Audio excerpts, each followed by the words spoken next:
दोस्तों, my name is विशाल जसवाड़ा। मैं आप लोगों को पॉलिटेक्निक 2020 के मॉडल पेपर का केमिस्ट्री का पूरा हल कराने वाला हूं। इसमें 25 क्वेश्चन हैं। चलिए स्टार्ट करते हैं। सबसे पहले अंतिम क्वेश्चन से क्वेश्चन नंबर 50 क्वेश्चन से स्टार्ट करते हैं। क्या है? ब्रोमीन की ऑक्सीकरण संख्या +7 है। IBr में, KBr में, KBr2O3 में, BrO4- में। चलिए बारी बारी से देख लेते हैं। पहले IBr में चेक कर लेते हैं। तो Br को यक्स मानते हैं, ठीक। तो यक्स मानने के बाद देखिए क्या होता है। I का क्या होता है? -1 प्लस यक्स, और क्या होगा इसके बाद 0। इस पर 0 होगा पूरे पर, तो यक्स बराबर क्या होगा? +1। दूसरा देख लेते हैं। Br को यक्स इसमें भी माने तो क्या होगा? यक्स, और देखिए K का क्या होता है? +1। क्या हो जाएगा? पूरे बराबर 0, यक्स बराबर -1। इसमें देख लेते हैं। Br और यक्स मानेंगे तो K का क्या होगा? +1, और Br का क्या होगा? तो Br 2 है तो 2 को गुणा कर दें, 2x + 3 इंटू O का क्या हो जाएगा? -2 बराबर पूरे के 0 कर देंगे। क्या हो जाएगा? +1 2x 3 दूना 6 -6 बराबर 0। क्या हो जाएगा? 2x -5 बराबर 0। यक्स बराबर क्या हो जाएगा? 5/2 प्लस 5/2। अब देखिए अगला क्या है। BrO4 पे माइनस, इसमें क्या करते हैं? यक्स मानते हैं, +4 गुणित्ते -2 होता है O का बराबर -1। क्या हो जाएगा? यक्स 4 दूना 8 -8 बराबर -1। क्या हो जाएगा? यक्स बराबर -1 प्लस 8, यक्स बराबर +7। तो विकल्प में हमसे पूछा था क्वेश्चन में कि ब्रोमीन की ऑक्सीकरण संख्या +7 हो तो कौन सा हो जाएगा? BrO4 पे माइनस, BrO4 पे माइनस, विकल्प डी। देखिए अगला क्वेश्चन क्या कर रहा है। टेफ्लॉन एक बहुलक है। टेफ्लॉन, तो टेफ्लॉन जो होता है पॉलीटेट्राफ्लोरोएथीन होता है। पॉलीटेट्राफ्लोरोएथीन होता है। बॉन्ड CF2 बॉन्ड N पॉलीटेट्राफ्लोरोएथीन होता है। तो इसका एकलक क्या होगा? CF2 double bond CF2। ये हो जाएगा टेट्राफ्लोरोएथीन, इसका राइट आंसर। टेफ्लॉन का एक बहुलक, इसका एकलक क्या हो जाएगा? CF2 डबल बॉन्ड CF2 पहला वाला। ये देखिए क्या है? विनाइल क्लोराइड है। CH2 double bond CH bond Cl, CH2 double CH ethylene है। इसको जब पॉलीटेट्राएथिलीन हो जाएगा, जब करेंगे बॉन्ड CH2 N पॉलीटेट्राएथीन हो जाएगा। तो विकल्प ए आप लोगों का राइट आंसर हो जाएगा, टेफ्लॉन का CF2 डबल बॉन्ड CF2। अगला क्वेश्चन देखिए 48। टिंडल प्रभाव दिखाई देता है। टिंडल प्रभाव कोलाइडी विलयन में दिखाई देता है। वास्तविक विलयन का आकार कितना होता है? 1 नैनोमीटर से भी कम होता है। वास्तविक विलयन का आकार 1 नैनोमीटर से भी कम होता है। और कोलाइडी विलयन का आकार 1 नैनोमीटर से 100 नैनोमीटर के बीच होता है। 100 नैनोमीटर के बीच होता है। 100 नैनोमीटर के बीच होता है। निलंबन विलयन का आकार, निलंबन का आकार होता है 100 नैनो से भी अधिक होता है। 100 नैनोमीटर से भी अधिक होता है। वास्तविक विलयन का आकार 1 नैनोमीटर से कम होता है। वास्तविक कोलाइडी विलयन का 1 नैनोमीटर से 100 नैनोमीटर के बीच होता है। निलंबन का होता है 100 नैनोमीटर से भी अधिक होता है। तो कोलाइडी विलयन होता है इसका राइट आंसर। टिंडल प्रभाव कोलाइडी विलयन में दिखाई देता है। निम्न में से एक को छोड़कर सभी एल्केन श्रेणी से आते हैं। तो एल्केन का फार्मूला क्या होता है उसे पहले लिख लेते हैं। CnH2n+2। अब देखिए जैसे हम यहाँ पे क्या लिखा है, CH4, एक को छोड़कर सभी एल्केन श्रेणी से आते हैं। कौन सा जो एल्केन श्रेणी से नहीं है? तो देखिए एक रखेंगे तो यहाँ पे एक रखिए, 1 C, फिर यहाँ पे एक रखेंगे तो 2 + 2 4 CH4, ये सही है, इस एल्केन श्रेणी से आता है। यहाँ 3 रखेंगे, 3 दूना 6 2 8, ये भी है। यहाँ 5 रखेंगे, 5 दूना 10 2 12, ये भी है। यहाँ 4 रखिए, 4 C4, और 4 दूना 8 2 10 होना चाहिए, ये गलत है। मतलब यही एल्केन श्रेणी से आएगा। एल्केन श्रेणी को छोड़कर आएगा, सॉरी, एल्केन श्रेणी को छोड़कर आएगा। ये सब एल्केन श्रेणी से हैं। अगला क्वेश्चन, निम्नलिखित अभिक्रिया में यक्स का मान है Na2CO3 plus XCl equal 2NaCl plus CO2 plus H2O। देखिए इसमें का दिया है 46 question, Na2CO3 plus HCl equal 2NaCl plus CO2 plus H2O। इसमें यक्स का मान पूछा है, तो इसको हम लोग बैलेंस कर लेते हैं। जैसे पहले Na को बैलेंस करते हैं, Na में 2 है 2Na, फिर उसके बाद अब देखिए C को बैलेंस करते हैं, C कितना 1 है तो 1C। अब देखिए उसके बाद Cl को बैलेंस करते हैं, Cl कितना है 2Cl है, तो यहाँ पे क्या करेंगे 2 रख के चेक कर लेते हैं, 2 रखेंगे तो 2 रखेंगे तो 2Cl भी बैलेंस हो जाएगा। अब देखिए इसके बाद जब यहाँ पे 2 रखेंगे तो 2H हो जाएगा, तो 2H यहाँ पे भी है। अब देखिए इस पर O के गिनते हैं 2 1 3, तो 3 इधर भी है O, 3 इधर भी है, तो इसका यक्स बराबर क्या हो जाएगा, यक्स बराबर 2, यक्स बराबर 2। विकल्प में देख लेते हैं यक्स बराबर 2 कौन सा विकल्प है, विकल्प बी। अगला क्वेश्चन, एक यौगिक का तुल्यांकी भार 9 है तथा इसके क्लोराइड का सूत्र MCl3 है, उस यौगिक का अणुभार होगा। तो विकल्प दिया है 81, 3, 27, 9। अब देखिए इसको हल करते हैं। अब देखिए इसमें दिया क्या क्या है, तुल्यांकी भार दिया है 9, क्लोराइड का सूत्र दिया है MCl3, यौगिक का अणुभार पूछ रहा है। तो हम क्या करते हैं, पहले क्लोराइड के सूत्र को तोड़ लेते हैं। MCl3 जो होता है M पे प्लस, M पर 3 प्लस, प्लस 3Cl पे माइनस। तो देखिए जो यहाँ पे होता है Cl का जो यहाँ पे होता है वही इसका क्या होता है N होता है। N हम बताते हैं अभी क्या होता है, N होता है अम्लीयता या क्षारीयता, N होता है। जैसे इसका अब देखिए तुल्यांकी भार का सूत्र क्या होता है, तुल्यांकी भार बराबर अणुभार या परमाणु भार, अणुभार या परमाणु भार, परमाणु भार बटे N। ये देखिए आप लोगों को सूत्र हो जाएगा तुल्यांकी भार बराबर अणुभार या परमाणु भार बटे N। N है अम्लीयता या क्षारीयता। तो देखिए तुल्यांकी भार दिया है 9, अणुभार पूछ रहा है, ठीक।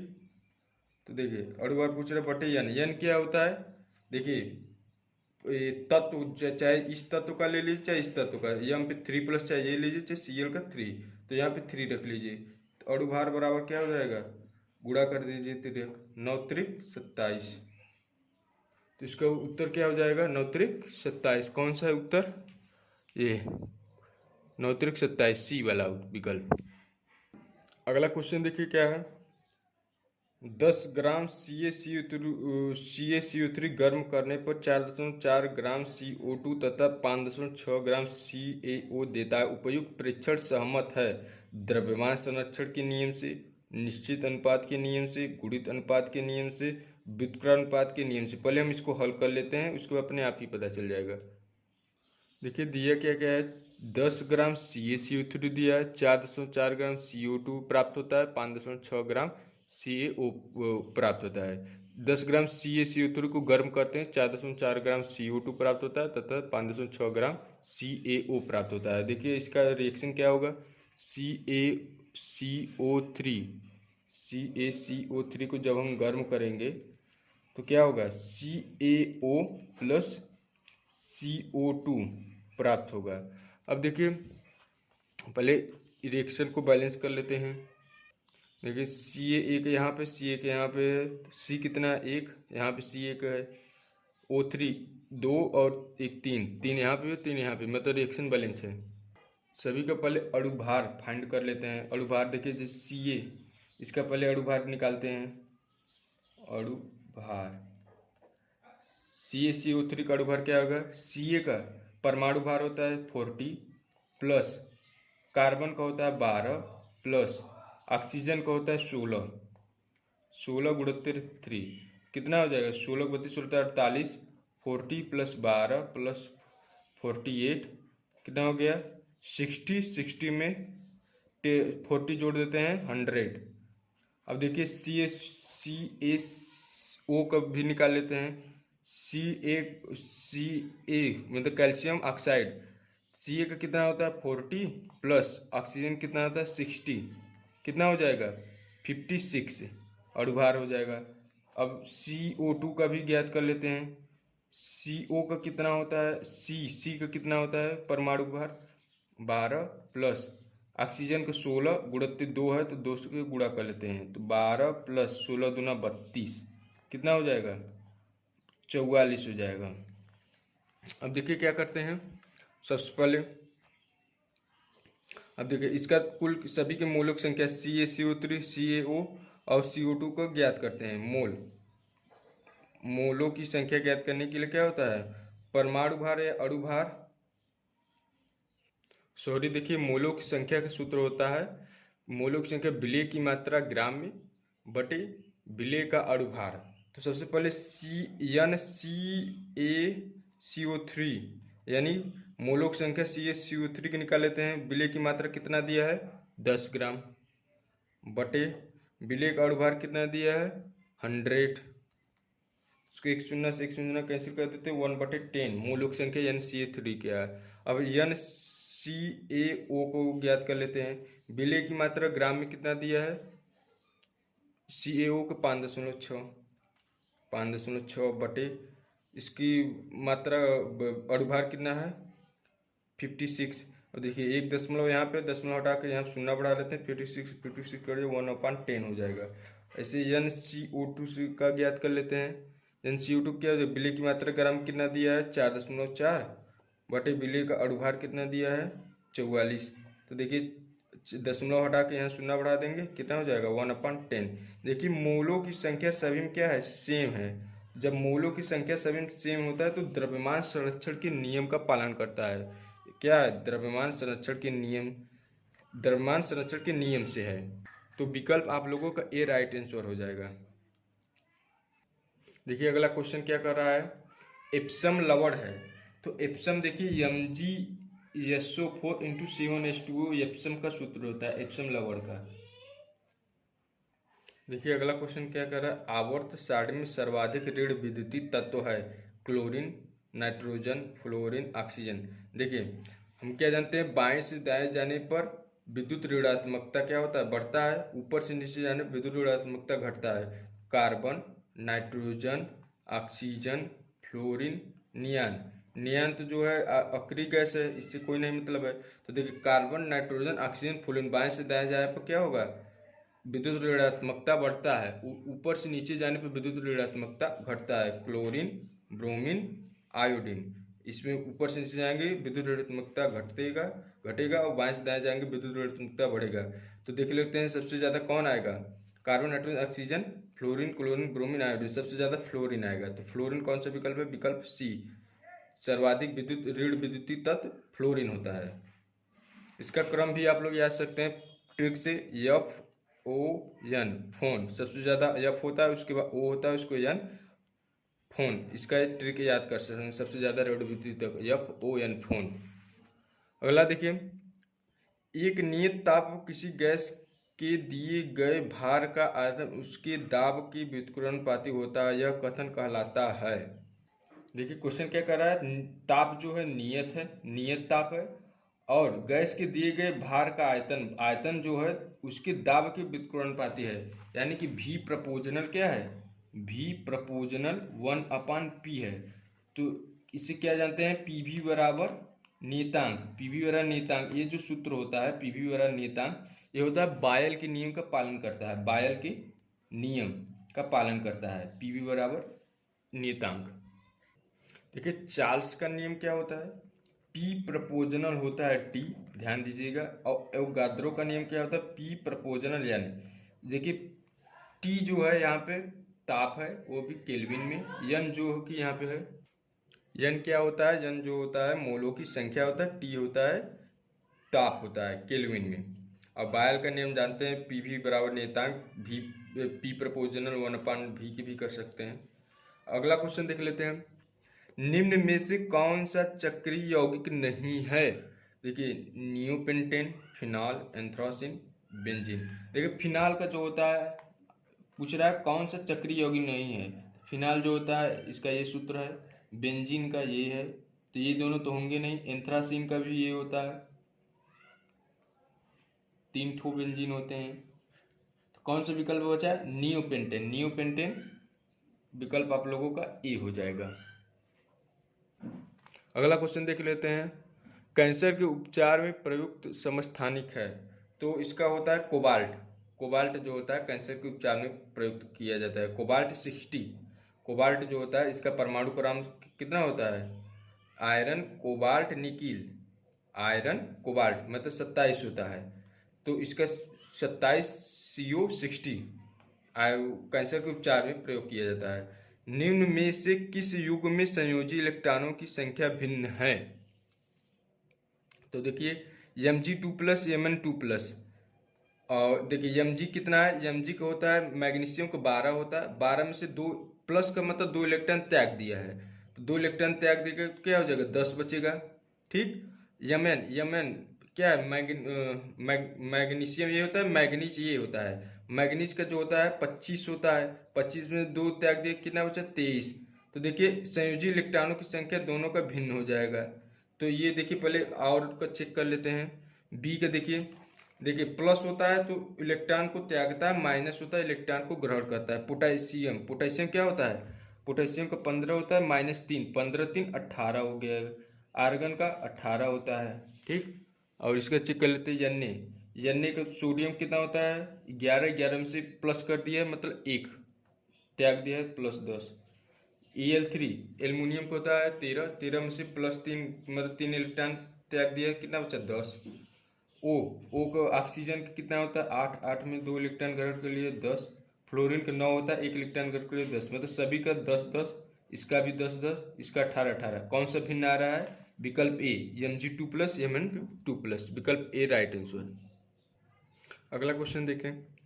निम्न में से कौन सा एक रेडॉक्स अभिक्रिया का उदाहरण नहीं है? देखिए क्या होता है रेडॉक्स अभिक्रिया? जिसमें ऑक्सीकरण और अपचयन होता है उसे वह रेडॉक्स अभिक्रिया कहलाता है। तो सबसे पहले हम चेक करते हैं के क्या है। पहले के का 0 निकालते हैं, फिर एफ का 0, तो यहाँ पे क्या हो जाएगा? -1 -1। ठीक। तो यहाँ पे है, अगला चेक कर लेते हैं पहले। CO क्या हो जाएगा? +2, O का -2, H का 0 होता है, CO का क्या हो जाएगा? 0, O का क्या हो जाएगा? -2 +1। ठीक। BaCl2 का क्या हो जाएगा? +2, Cl का -1 होता है, H का +1, SO4 का -2। ठीक। देखिए Ba क्या हो जाएगा? +2, SO4 का -2, H का +1, Cl का -1। Fe2O3 को देख लेते हैं। F पे 3+, O पे 2-, C के ऊपर +2, O पे -2। Fe का कितना हो जाएगा? 0। CO2 का कितना हो जाएगा? +4, O का -2। अब देखिए इसमें से जिसका नहीं परिवर्तित होगा वही होगा, रेडॉक्स अभिक्रिया का उदाहरण नहीं होगा। देखिए Fe3+ का Fe0 चला गया, ये है सी वाला। देखिए Ba2+ का Ba2+ है, Cl का -1 से Cl का -1 है, H का +1 से +1 है, SO4 का -2 से -2 है, यानी कि इसका जो है अंक नहीं परिवर्तित हुआ, तो यही सी वाला उत्तर हो जाएगा। बी देख लीजिए, Cu का +2 है तो Cu का 0 हो गया, इसमें परिवर्तित हुआ है।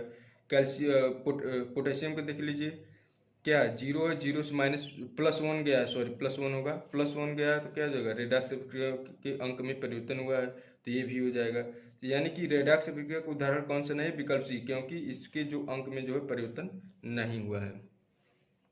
अगला क्वेश्चन क्या है? यौगिक का IUPAC नाम है CH3, CH2, CH, CH3 bond, CH, CH3 के ट्वाइस। अब देखिए क्या होगा, पहले हम इसको एक्सपैंड कर लेते हैं।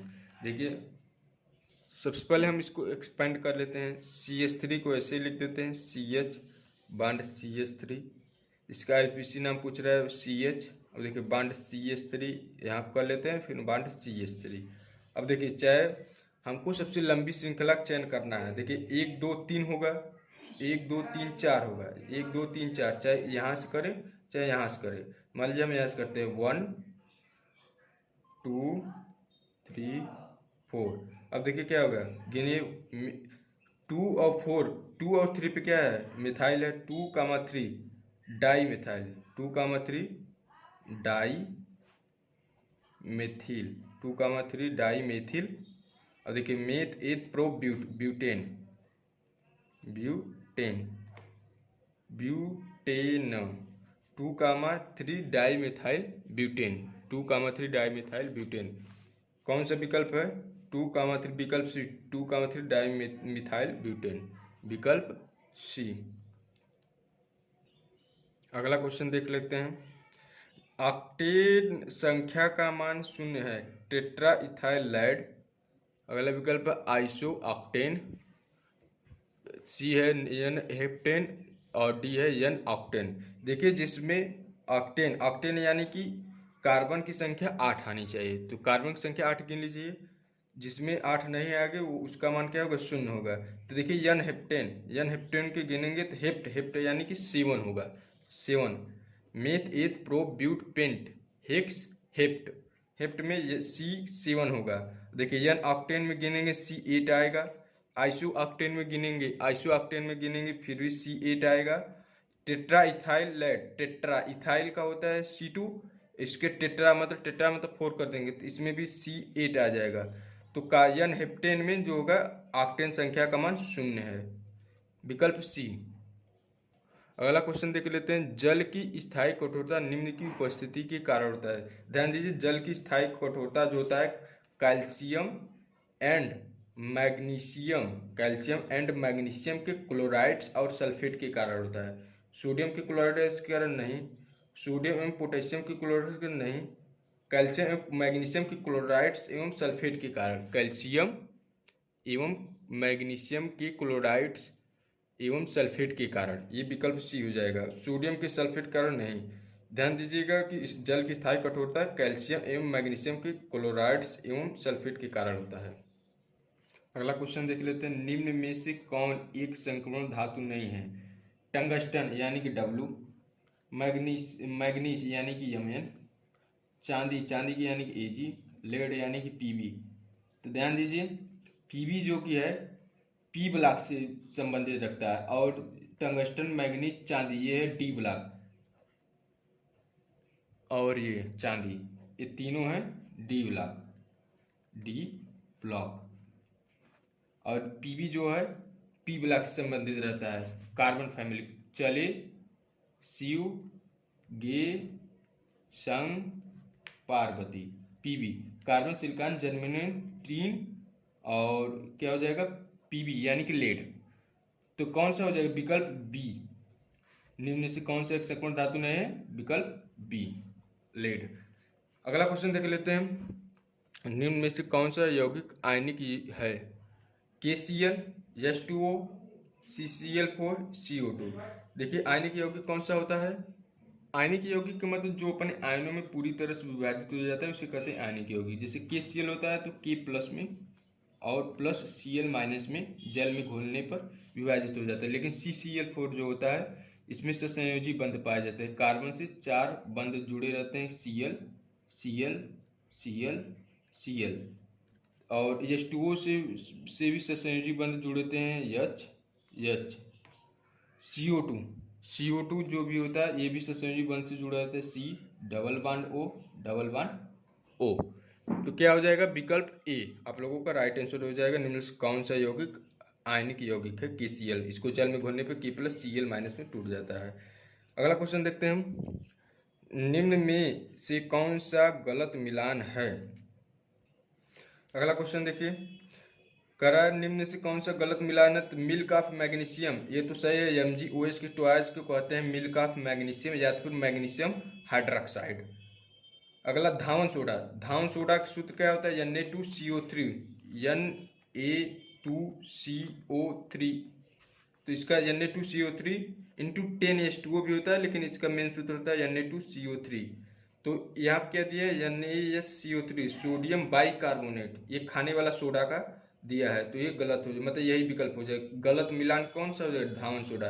क्यू लाइन का होता है CaO, ये सही है। सिरका CH3COOH होता है, सिरका CH3COOH होता है, क्यू लाइन CaO होता है। धावन सोडा का Na2CO3 होता है, लेकिन यहाँ क्या दिया है? NaHCO3, खाने वाले सोडा का दिया है, तो यही गलत मिलान हो जाएगा, सी, विकल्प बी, सॉरी।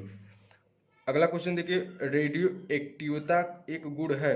रेडियो एक्टिवता जो गुण है नाभिक का है, इलेक्ट्रॉन का, प्रोटॉन, परमाणु का, नाभिक का, प्रोटॉन का। रेडियो एक्टिवता नाभिक का एक गुण है।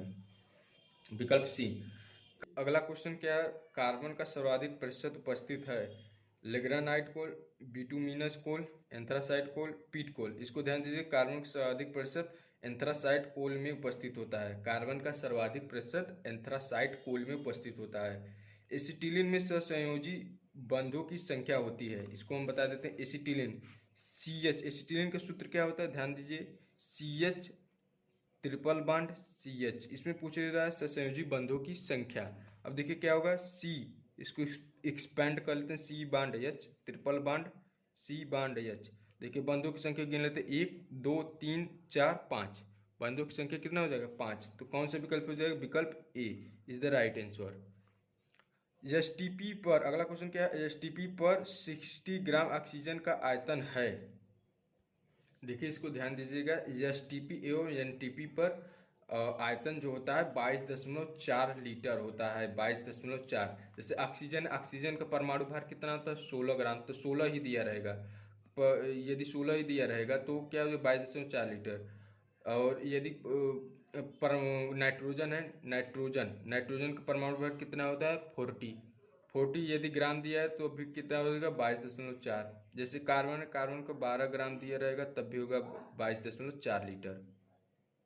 देखिए दोस्तों, यहाँ पे आप लोगों को केमिस्ट्री का जो 25 क्वेश्चन था वो समाप्त होता है। अब इसके बाद फिजिक्स का भी आएगा क्वेश्चन और मैथमेटिक्स का भी आएगा।